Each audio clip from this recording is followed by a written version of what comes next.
Purple Daily is daily Vikings entertainment. We just want the Vikings to win a Super Bowl before we die. I will ride with this group. Seriously, man. Please. And away we go. A little state of the offense episode here. Purple Daily, where we will dive into a Sam Darnold discussion. I think this is just going to be Sam Darnold intensive. And I even have a leftover hottest take from the Monday Hottest Takes episode that I'd love to run by you guys, Sam Darnold related, after Judd tells us about the official neighborhood sports bar of the Sports Dad, Park Tavern. That's exactly right. Right in Sports Dad's neck of the woods, SLP Park Tavern is the place to go for basically everything that you could need for fun. 2 bars, all of the games on. Bowling. In fact, guess what? Sports Dad and his friends were there on Christmas Eve. Bowling. And Dawn's like, this is great. And so I gave her the spiel. I said, of course it is. It's Park Tavern.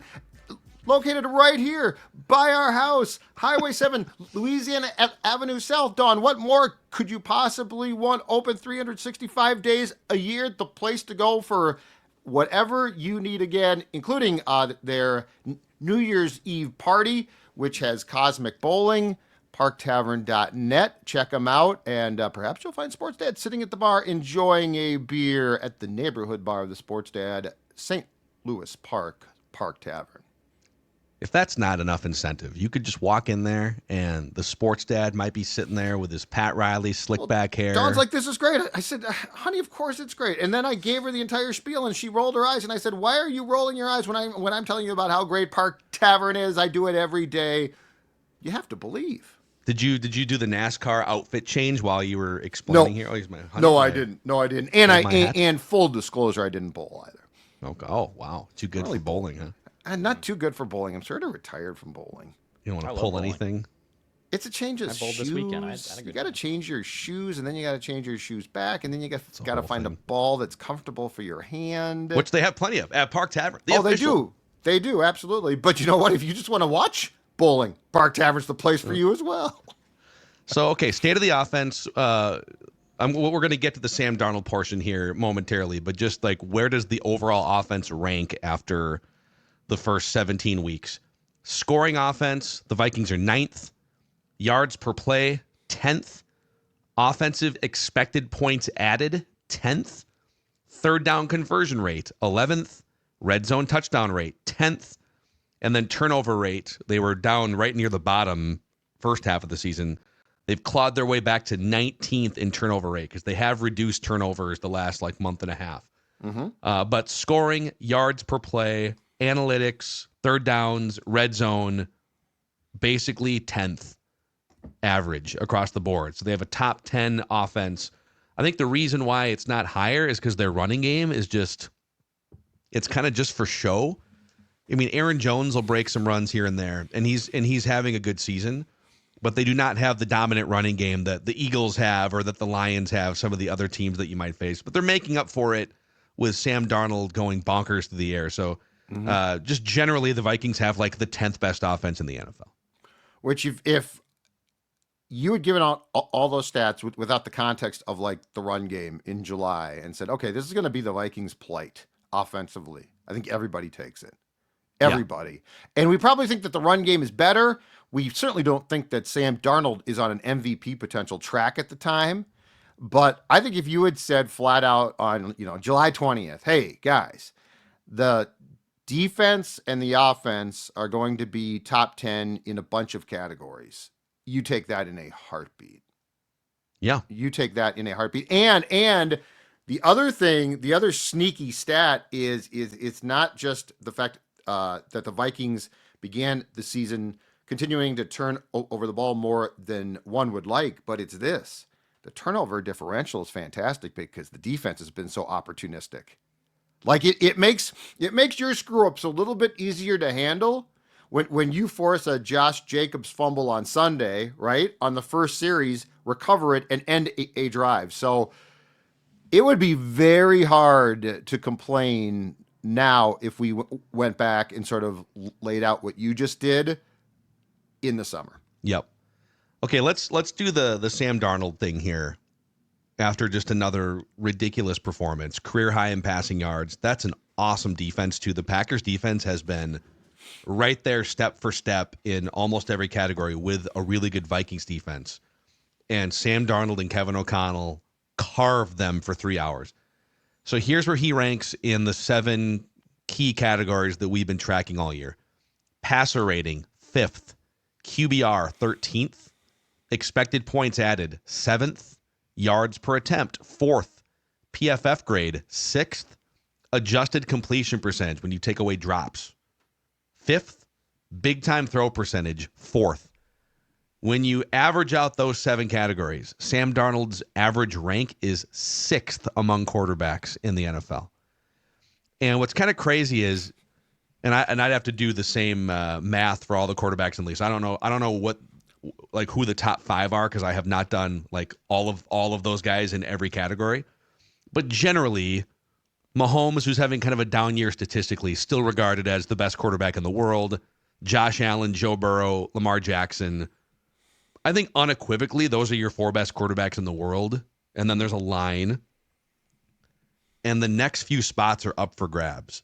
And you could make a very strong case, based on the way he's playing in this infrastructure, that Darnold is in that mix, 5th, 6th, 7th. Statistically, eye test, all of it. So where are we now in this week-to-week escalating Sam Darnold discussion, this long-term discussion? And now you're getting more reports from The Athletic and from the national NFL insiders that, boy, it's looking more and more like the Vikings are going to keep him around. I will say this. I think based on his age and his upside, his draft status from 6 years ago, those things have to be considered when you're looking at this long-term. This is not a 4th or 5th round pick that's overachieving, a 7th round Case Keenum. Like, this is a dude who was supposed to be, based on his draft profile, a top 5 dude in the league when he was 26, 27, when given enough time. That's what he was projected to be. A weird, bumpy road to get there, but he is absolutely, if you said, hey, on draft day, number 3 overall pick, you're going to black out and you have no idea what's going to happen for the next 6 years. You're going to wake up and Sam Darnold's going to be one of the 6 best quarterbacks in the league. You'd be like, oh yeah, that's what was supposed to happen. Yeah. So where are we in this discussion now long-term, him going into free agency? I think we're very much at, well, first of all, I'm sure they'd like to keep him at the right price. I honestly think he's going to be franchised. I do not think that you can give him if he hits the market and the Vikings are bidding in that market, we're talking about a contract that somebody is going to go crazy and say, okay, screw it, you're fixed, you're great. And it might be the wrong team. In fact, it's funny, on Sunday pregame, I looked down on the field with Sports Dad's field glasses, and who do I see on the field? But a minority owner of the Las Vegas Raiders chatting up with Sam Darnold. Who could that be? Oh, it's Tom Brady. That's right, because he has 2 jobs, one of which he probably shouldn't have. Hey, Sam, listen, let me tell you about Henderson, Nevada. Great residential place. He's like, Sports Dad, get here. What's the best bar? And anyway. Tom Brady hasn't been to a bar in 20 years. I know. I'm so disappointed, too. He was a chunky college player.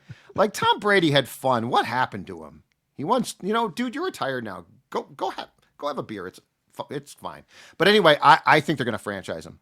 Like, I really do. And where it plays out from there, I don't know. And I don't think it's going to be, well, it'll cost Darnold money in the long run, potentially. But I don't see the Vikings giving him a 3 or 4 year contract at the going rate. I think the Vikings have a plan. And at the end of the day, this is going to get to be, yes, your heartstrings are being tugged at right now. And yes, it would seem crazy to allow him to just walk out the door potentially for nothing. I agree with that. That's bad business. But it's also very questionable to give him a 4 year contract and, God forbid, halfway through 2025 be like, oh boy, which I don't know is going to happen, but it certainly has to be considered. So I think he gets franchised. And from there, we see. But I also don't think that this team plans on having JJ McCarthy sit his entire rookie contract, which is what a 4-year extension would do. I think we have to consider that he's coming back in 2025 and not just like consider it as in like, hey, are they going to bring him back or not? Like, I think the likelihood that meter is more unlikely than unlikely. I think it's definitely there that they want to bring him back. And I don't know how you say goodbye to a guy who is playing like this and is completely galvanized the entire locker room and his teammates and the fan base. Yes, personally, if I was Kwesi, I'd probably lean franchise tag, but that's also a sticky area. Like they have to go to him and say, hey, we're going to franchise you, and that limits your market. I would be interested in bringing him back. I know we've sometimes done the percentage meter. What percentage chance does Sam Darnold come back as a Viking throughout this season? We haven't done it in a while. I think you have to have it at 50%. I don't think you can have it any lower than at least 50% with the season he's having and with where the Vikings are headed. Yeah. Oh, I will say it's over 50% franchise because the franchise tag allows you do have the cap space because it'd be like a $40 million 1-year contract. It's very reasonable for that. So yeah, worst case scenario, you franchise him and you just run it back 1 year, $40 million, and then it's kind of a similar song and dance in a year from now. But this is where I'm having a hard time with this is because for the last few years on this show, but I'll just speak for myself, have been ruthless about stop letting non-elite quarterbacks hijack your franchise. Cowboys and Dak Prescott. You paid $60 million for some certainty, I guess, that you have the 12th best quarterback in the world, and now you can't build a roster. And that's where the Vikings were at. Like, you bring in Kirk Cousins for 6 years, and it guarantees that you're not going to be terrible. But this franchise, they've already checked all the boxes. There's only one box left to check, and it's Super Bowl. So it would be like going on an episode of Who Wants to Be a Millionaire. Did you guys ever watch that show with Regis back in the day? Yeah, love that show. Appointment. And your goal is to win $1 million. And you start climbing the ladder, and it's like, oh boy, well, but I'm guaranteed $125,000 right now. I got Kirk Cousins here. That's pretty good. That's pretty good. Let's just take the $125,000. There you go. Look at that great production from Dex right there. And then let's move to the next step here. Oh, what JJ McCarthy draft him Sam Darnold. Oh, Sam Darnold's to the $250,000 mark. Boy, that's pretty safe. What wins you the million? What wins you the Super Bowl? Is it Sam Darnold on a big contract? Can you build out your roster doing it that way? Is he good enough? Is he top 5 in the league good enough to where you can write a blank check to a guy, $50+ million, still have a team that can take you to the Super Bowl? Or are you putting a glass ceiling on your franchise by settling for comfortable at that position like they did for 6 years? Well, yeah. Why wouldn't you franchise him? Like that's the question. And yes, it's not ideal for Sam, and yes, it's sticky, but here's the thing. Sam Darnold owes the Vikings a lot too. The Vikings have rehabilitated his entire life and career. And the reality is this is also, I went back this weekend and Googled it. And it's the same thing being put out right now that was being put out then, which is the insiders are told that the Vikings would like Kirk Cousins back. To which, by the way, I agree. I do believe that Kevin O'Connell really liked him. I do believe that Kevin O'Connell would have taken him back. But this is where the separation of church and state is so important. Kevin O'Connell has a free pass to hide behind what the front office decides. Therefore, if they franchise Sam and Sam's like, well, that sucks, Kevin can be like, yeah, you know what? That's BS what they did upstairs. That's good BS. Cop, bad cop. Yeah. Exactly right. Like to me, this is now with the way that Darnold is played, it's crystal clear. You franchise him. And but here's the thing. If you franchise him and bring him back, and JJ McCarthy comes back and he just sits, aren't you guilty of the same thing that the Falcons to some extent and the Packers? You're not maximizing your window resource wise to get to the next level. I think you have to choose next month or 2 months from now. I think you have to choose Sam Darnold long term or JJ McCarthy long term and flip the other one for assets. That's what I think you have to do. Well, and that's where the franchise tag works. The franchise tag buys you time. And so you can then explore a trade of Sam. He doesn't have to come back. But the point is, if he's not happy about it, O'Connell can say, hey, dude, I'm with you, man. I have helped you so much, and I want to continue to help you. Like the Vikings have built up the perfect infrastructure to play this out. And the Kirk thing was the same, and I will continue to hammer this point home. We also don't know what the price point is if you don't franchise him. Like, that's the most important question. If he is like 4 years, $50 million a year, are you really going to say yes? So, but here's the thing. In sort of my own rules for, I would be ruthless about this if I was a team, because you've seen what happens when you pay Dak or Kirk, these guys who are not correct franchise carrying. They're really good, but they're not franchise carrying guys. Correct. Yeah, it gives you a raised floor where you're not going to win. You're not going to go 4-13. But if you play the scenario out that I sort of hypothesize, which is he gets drafted 6 years ago, you black out and know nothing about what happened with the Jets or the Panthers, and you wake up and here's a guy that was coming out of USC, 3rd overall pick, crazy athlete, big arm, big bodied, moves in the pocket, and he is now magically, after you awake from your football coma, the 6th best quarterback in the NFL with more upside to grow in this system. That changes the discussion. Is there a percent chance? Is there a possibility that and look at the rest of the quarterbacks. I mean, Declan on his hottest take yesterday, he's right. He's the best quarterback in the NFC right now. Right now, he is the best quarterback in the NFC. Mm-hmm. That changes the math of this. So here was my alternate hottest take yesterday that I didn't unleash. I went in a different direction. But I would send a memo to the other 31 teams in the NFL after the season's over. We're going to franchise Sam, mostly so we can kind of control the interaction here. We're going to franchise him. We're willing to play him 1 year, $40 million. But we've got Sam Darnold and we've got JJ McCarthy. We want at least a first-round pick. And you can have either one of them, all 31 teams. Whoever's willing to give up a first-round pick for franchised Sam Darnold or JJ McCarthy, you give us the first-round pick, you get that quarterback, that young quarterback either in his early 20s or entering his prime at age 27. If they choose Sam, awesome. Okay, you get 2 first-round picks then with your current first-round pick in 2025. You begin the JJ McCarthy era, and Daniel Jones is the next man up in quarterback rehabilitation university, right? Yep. If they choose to give up a first-round pick for JJ McCarthy, what I would then do is I would commit fully to Sam Darnold. I would sign him to like a 4-year contract. I would push money into future years, and I would create a 3-year Super Bowl window, 2020. This is year 1 of it, 2025 and 2026. And I would keep the cap hit low in those first 2 years and deal with it later.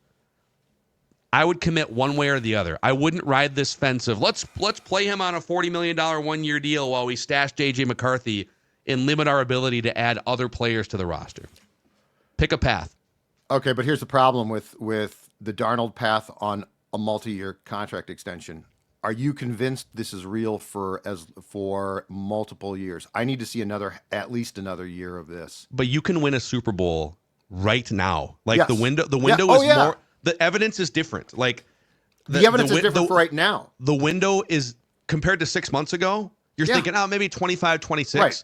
They can win a Super Bowl this year or next year with Sam Darnold running this system. And the issue is, right, but what if he makes too much money and you can't add players? That's why you give him a big signing bonus. We're getting into the weeds here, but you prorate, you put some void years on the end. Yep. You make, like right now, the Packers don't have to deal with big Jordan Love cap hits until like 2027, 28, because they gave him a signing bonus and they shoved that money into the future. Mm-hmm. The Vikings could do the same thing with Sam Darnold if they think they're ready to pop right now, which they are. Like 2000, there is a case to be made that that's the right path. They are right now, but my point is every season is its own story, and so I'm not convinced that the Sam Darnold that we're seeing in 24 is truly him. He needs to put together way more, and I would rather have the cheap quarterback in McCarthy, who, by the way, O'Connell believes in big time. And that's the thing, too, is remember, O'Connell, I think, knows exactly what he wants here. Like I don't think he is sitting in his office having a discussion of, oh my God, this guy is better than I thought. What should we do? I think O'Connell has a very clear vision of this entire thing. But I do not know that Sam Darnold on a 4-year extension beginning in 2025 is going to come back as this same guy. And if you're wrong about that and he regresses, now you're in some serious trouble again. But the reason why you do the longer deal, and we found this out with Cousins, is because if you do like a 2-year deal and there's nowhere to push the money into future in terms of accounting, create void. Then you're like hamstringing your ability. Yeah. I'm talking about moving all in and worrying about the cap ramifications in 2027. Right. And creating a 2 or 3 year pocket right now. I'm just saying, with Sam Darnold to win a championship. What if this is not him though? Well, but also, like, if it's not, and let me play out the factor of if JJ McCarthy is still here. Like, I know Phil said the first round pick thing, and that is also a really fun conversation. If they re-sign Darnold to a 3-year deal, and JJ McCarthy is still the backup, and Darnold stinks, and he gets benched, and McCarthy steps in as McCarthy, yes, that's going to limit you in free agency from still, like, adding some big pieces like we are expected to do. But if McCarthy is McCarthy, quarterback play rises up beyond anything else. So, like, I wouldn't be completely torn on that. But I think if you do a multi-year deal with Sam, in my opinion, you have to trade JJ McCarthy for something. Like, I don't know if a team gives you a first, if it's a second, but he would be probably the first or second quarterback off the board in this year's draft. You can't stash both those guys with Darnold making a bunch of money. That's what the Falcons tried to do. It's malpractice. And the minute that Darnold stumbles, his replacement's still on the roster. Yeah. You have to commit to one or the other in 2 months from now. If you're wishy-washy, I think they go franchise tag, they keep Darnold, they stash McCarthy for a year. But I don't think that they are. And if you want me to try to get inside O'Connell's brain, I think he has a very clear vision of this. And I honestly think McCarthy is his guy. Yeah. And I say that with no real passion towards this.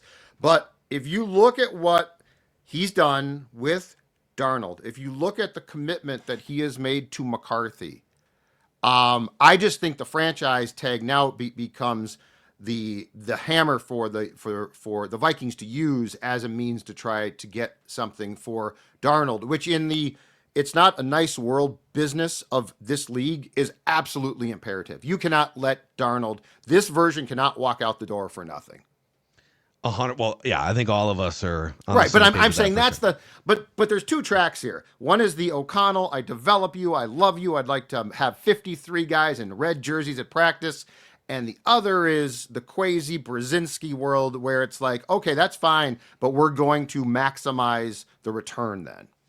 Plenty more on this discussion in future episodes of Purple Daily, but let us know in the YouTube comment section what you would do. We're going to get to a stud stable here, it looks like, in a second. But, Judd, tell the audience, if they're looking to come out of the gate strong, lose some weight in 2025, who should they turn to? They should, of course, turn to my friends at Livia Weight Control Centers because they do weight loss differently, because everyone's needs are unique. You know what it's called? It's called a you-centric approach, personalized, comprehensive nutrition and lifestyle plan created just for you. Sports Dad has had success not once but twice because you know what? A couple of years back, 40 pounds came off, gained a few back, said, I want to get rid of the excess weight again. 15 pounds off just like that. Livia works. Join today. Get 25% off their program.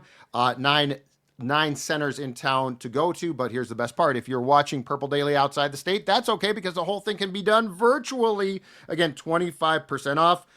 Check them out and schedule your free consultation today. You can call them 855-GO-LIVEA or check out their website with all of the options, livia.com, livea.com.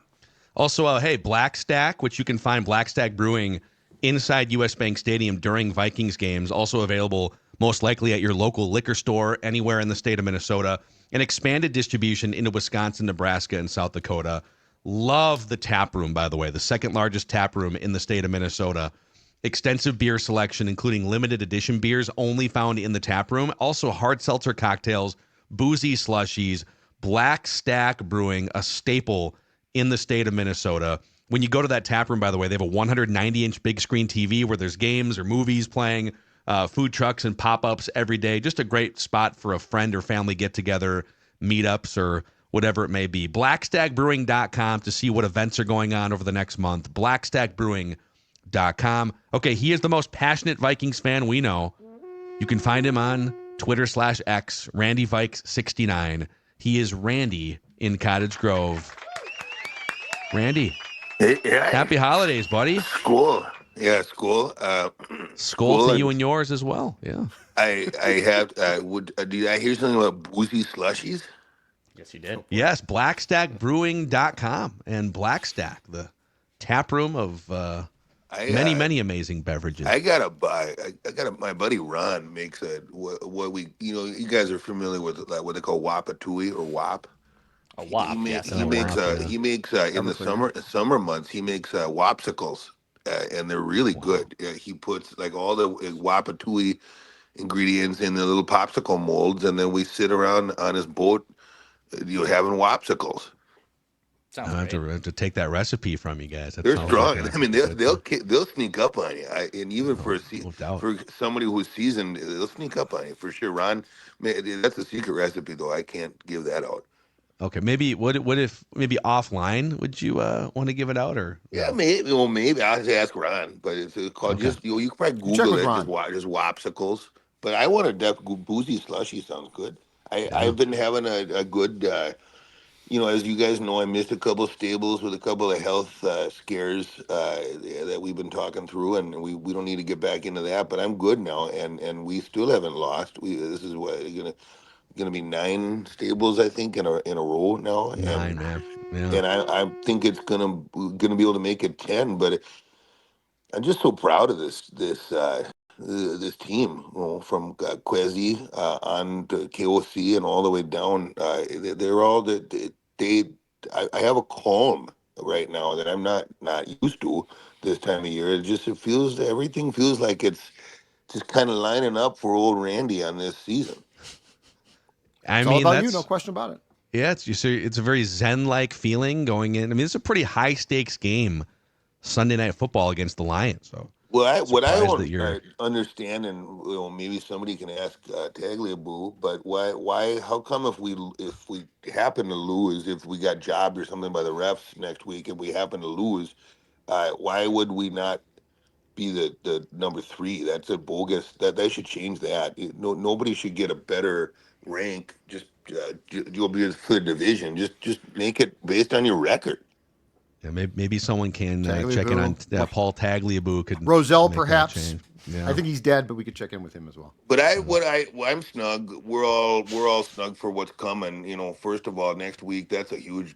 I'm gonna go ahead and say we're gonna win that one, and it might not even be close. Lions are banged up. KOC's got what they call he can taste a little blood, sniff a little blood in the water. He's a shark, and this is a chance to get every game left after next week, in the crib, as they say, and go down to New Orleans. And I've been to New Orleans once before. I shouldn't go back based on what happened, but I definitely hope these guys get there, and Super Bowl 5 will pay it off.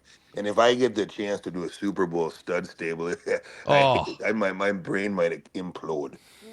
Oh man, we can only hope. One game at a time, though. You got to go 1-0. Yeah, first things Detroit first. Lions. So school, happy holidays, happy New Year, and based on the way they've been playing, I'm excited for this stable, and I obviously owe a couple people a nod. So we'll go ahead and open her up here and give out some hardware.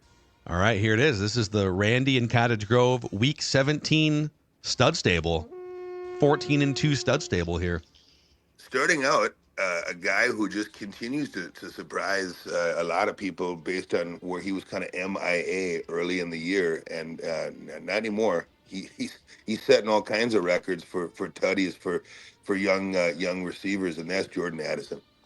Jordan Addison, you're a guy who I think we can hang our hat on as a sort of a 1A for a long time, sort of you might have to pay him, or lose him. But right now, you got Batman and Robin with JJ and JA.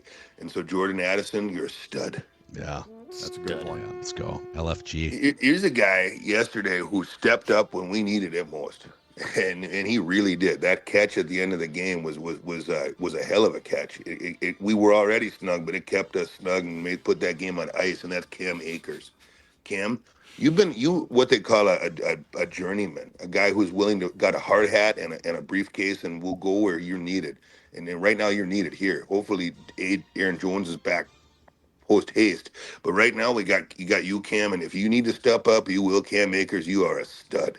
You know, people pointed out that he was a pie chart of praise snub. I'll give you that. He probably deserved a little Post haste too, Randy. Very nice. Brian Asamoah. What? I love seeing you fly around the field. The way that